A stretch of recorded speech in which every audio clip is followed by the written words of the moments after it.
Welcome back to the Deep Dive.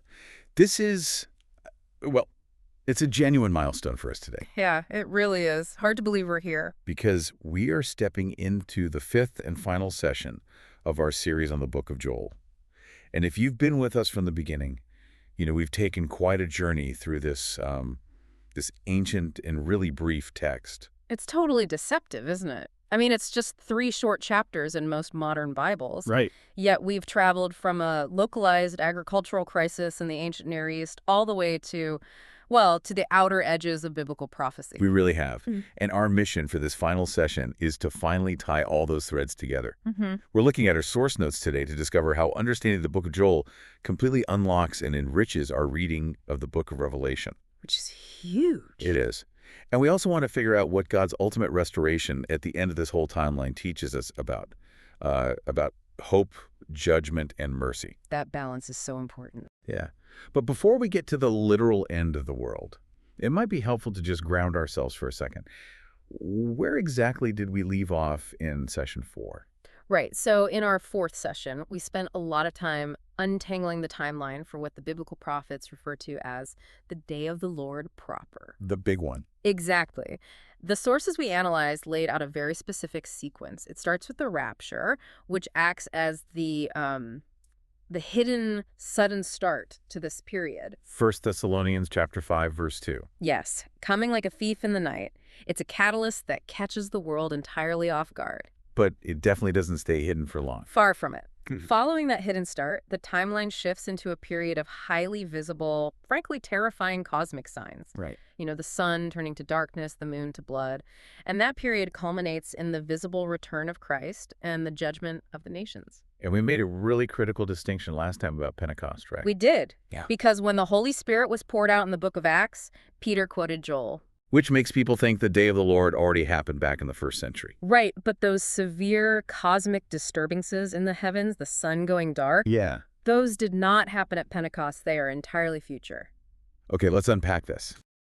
Because knowing those cosmic signs are still waiting out there on the prophetic horizon is the perfect bridge into our final session. It really sets the stage. It does. We were taking the last step today to see how the book of Revelation actually takes Joel's ancient warnings and just drastically expands on them. Yeah. Looking through our source material, there's a framing device here that I think is incredibly helpful for you to keep in mind as you listen. It suggests that Joel provides the prophetic framework and Revelation fills in the details. That's a great way to conceptualize it. Think of Joel as handing us the architectural blueprint. The skeleton of the house. Exactly. It outlines the foundational structure, the load-bearing walls. Then, centuries later, the Apostle John is exiled on the island of Patmos. Getting these massive visions. Right, he receives the visions of Revelation. And that book essentially walks us through the fully constructed building. It shows us the furnishings, the colors, the terrifying reality of what that structure looks like when it's actually inhabited. I want to walk through that blueprint because when you lay out the sequence Joel describes, it's remarkably systematic. Very step by step. Yeah. First, he introduces a locust plague. Second, cosmic disturbances in heaven. Third, the day of the Lord actually begins. Fourth, the nations are gathered together. Fifth, the nations are judged. And sixth, the Lord reigns from Zion. It's a perfectly linear roadmap. It's not just a random assortment of scary visions at all. What's fascinating here is that Joel was writing to an ancient agrarian society. These were people dealing with a literal physical bug infestation that was eating their actual crops. Right outside their doors. Yet, through that localized lens, Joel manages to give us a brief but powerful summary of the exact same end-time program that John later expands upon in Revelation. Let's talk about that shared vocabulary, starting with those locusts. Because the way Joel uses them is wild. It really is. In Joel chapter 1, verse 4, he grounds the reader in this stark, literal reality. He writes, "What the gnawing locust has left, the swarming locust has eaten." We need to pause and appreciate the gravity of that for a moment. Yeah, please. Because to a modern reader, a bug infestation is an annoyance. You call an exterminator. You spray some pesticide and move on. Right.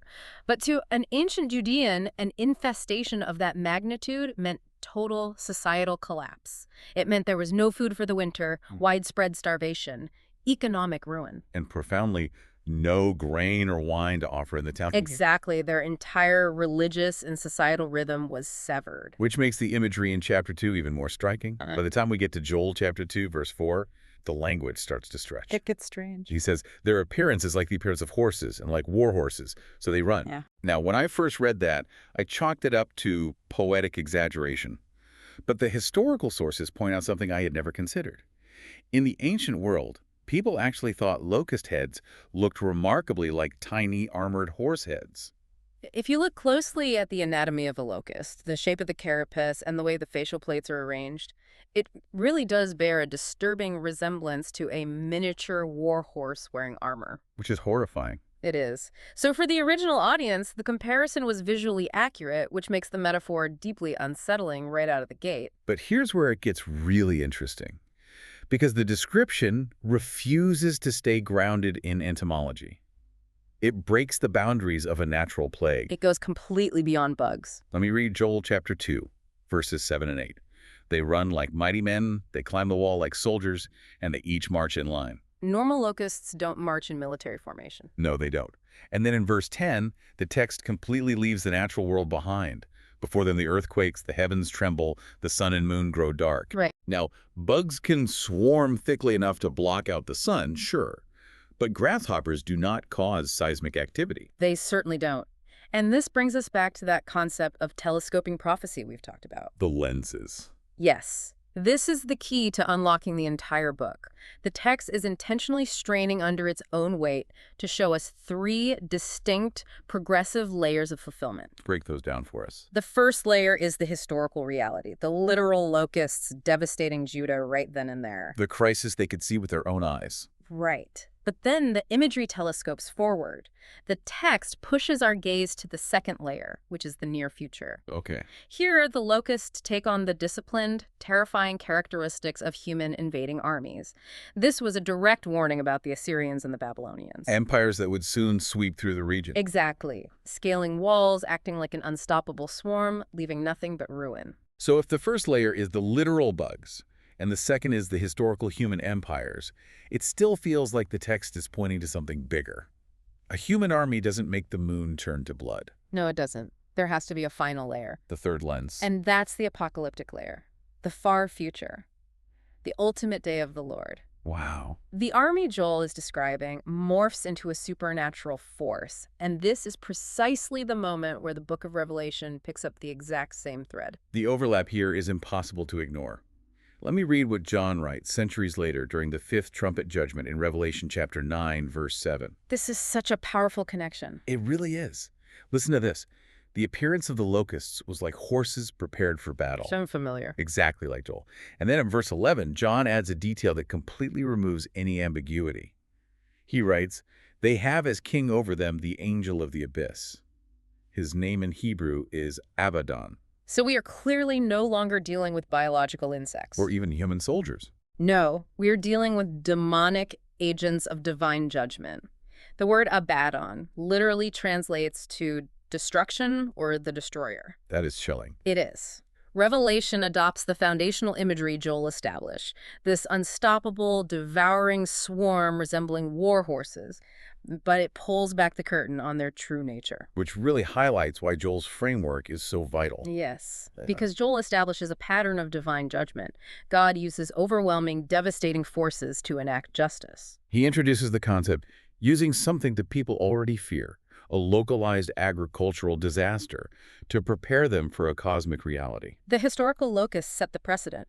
Revelation simply shows us the ultimate, massively scaled-up fulfillment of that precedent at the end of the age. It's a shift from the physical to the deeply spiritual. Precisely. I just love that visual of a telescope. It's like Joel's looking at a mountain range. He sees the first peak, clearly the bugs.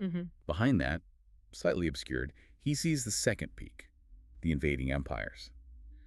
But looming in the far, hazy distance, he sees the ultimate summit, the demonic hordes of the final judgment. From where he's standing, they all line up perfectly in the lens.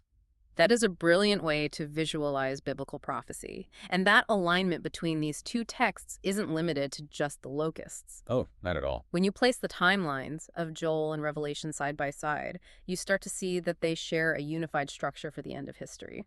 Let's do a bit of that side-by-side comparison. Yeah. Because it's wild to look at how these texts volley back and forth. Let's start with the cosmic signs. Okay.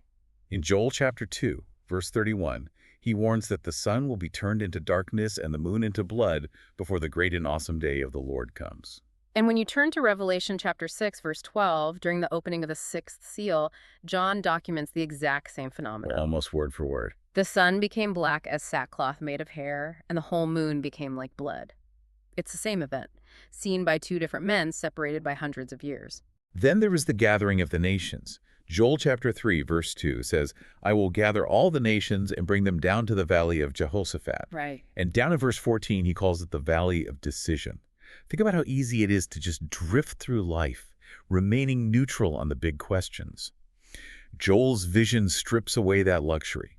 The nations are forced into a physical and spiritual valley where neutrality is simply no longer an option. And Revelation 16:16 mirrors that gathering perfectly. Yeah. It says, they gathered them together to the place which in Hebrew is called Armageddon. Whether you call it the Valley of Jehoshaphat, the Valley of Decision, or Armageddon, both prophets are pointing to the exact same geographical and spiritual climax. The final focal point for human rebellion. Exactly. And the imagery used for the judgment itself is equally jarring. Joel chapter 3, verse 13 uses this raw agrarian command. He says, put in the sickle, for the harvest is ripe. It's such a heavy metaphor. Most of us today buy our food in plastic wrapping at a grocery store.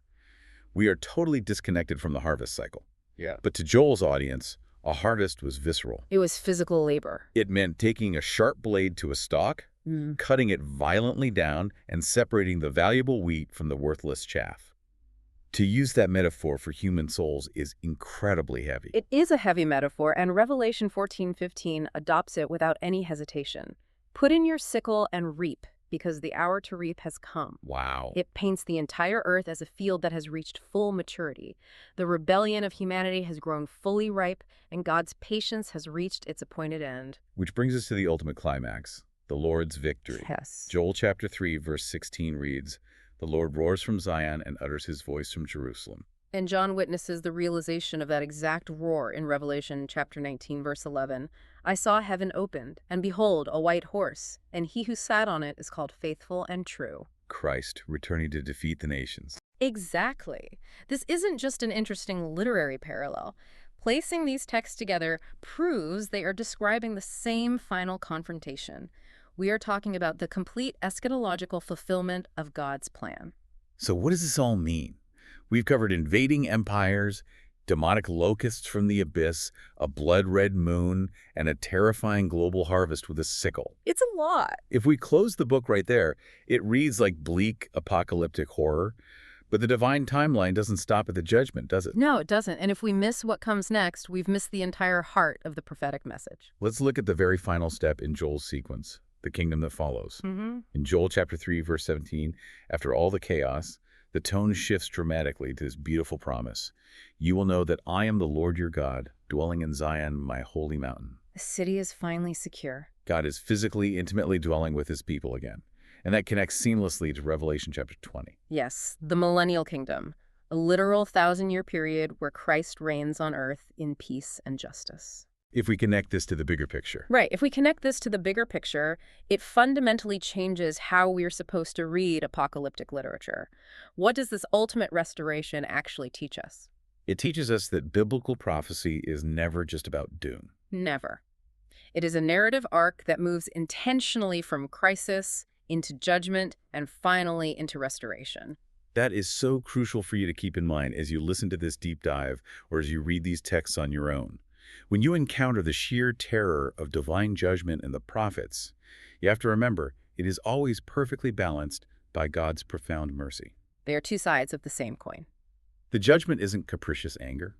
It's meant to warn the nation. It's designed to awaken people. The ultimate end goal of all biblical prophecy isn't a burning wasteland. It is a renewed, restored world where God dwells with his people. Exactly. The judgment is the necessary mechanism to bring justice to a deeply broken world. You cannot have true peace without first dealing with the rebellion. But the establishment of the kingdom, that is the ultimate healing. As we wrap up this final session, and really as we conclude this entire 5-part deep dive into the book of Joel, I can't help but marvel at the scope of it all. It's breathtaking. We started in session 1 talking about farmers in ancient Judah watching insects eat their crops. And from there, we trace the timeline through the partial fulfillment at Pentecost all the way to the apocalyptic end of the age and the 1,000-year reign of Christ. It is a massive scope, and yet right in the center of the book, acting as the anchor for all these terrifying visions and glorious promises, there is a single vital invitation. The beating heart of Joel's message. Yes, Joel chapter 2, verse 32. It will come about that whoever calls on the name of the Lord will be delivered. Whoever calls. It's such a simple, sweeping promise. It doesn't matter what nation you belong to or what you've done. The invitation is completely wide open. And it remains open. Both Peter and Paul explicitly repeat that exact promise in the New Testament. Romans 10:13. Right. It is a reminder to us today that even when the world seems to be hurtling toward inevitable judgment, God's offer of salvation stands. It echoes the core plea we discussed way back in session 1. God asking his people to rend your hearts and not your garments. He wants true inward repentance. Exactly. And when he finds it, he promises deliverance. I think that's just incredible. We started with ancient bugs eating crops in Judah, and we ended up witnessing the grand finale of human history, realizing along the way that an ancient prophet and a New Testament apostle were reading from the exact same divine blueprint. It is unparalleled structural unity. It really is. And looking at the overarching theme of Joel, particularly this concept of telescoping signs, where a current earthly crisis acts as a wake-up call and a preview of ultimate future realities. This raises an important question. We've talked about how God uses localized crises to warn nations. But consider for your own life. Since God uses telescoping events, what current locust plagues or frightening disruptions in your own life right now might actually be God's merciful way of asking you to evaluate where you stand? Wow. Are those personal disruptions just annoyances, or are they a wake-up call pushing you into the valley of decision? That is a deeply provocative thought to end on.